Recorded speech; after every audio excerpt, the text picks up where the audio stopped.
When adding questions to your form, you can choose among a list of different question types. In this tutorial, we'll have a look at each of them.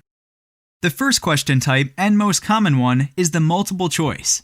Participants are asked to choose one answer from a list of different options. There's also the checkboxes type. It's similar to the multiple choice, except that participants can select more than one option. You can also set the minimum or maximum number of options participants can select. Then you have the drop-down list, which is also very similar to the multiple choice, but instead of radio buttons, options are displayed in a drop-down list. We only recommend this type of question if you have a long list of options. There's also the ranking question type, where participants must rank the different options in order of preference.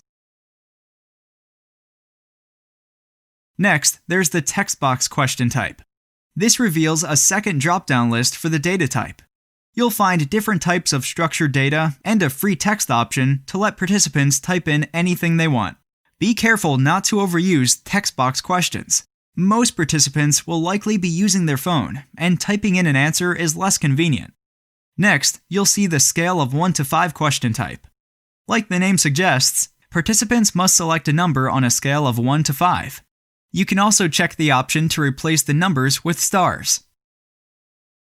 The image upload question type lets users upload a picture from their computer or phone.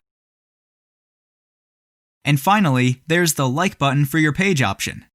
If you install the poll on a Facebook page, participants can like your page simply by clicking this button. And that's it!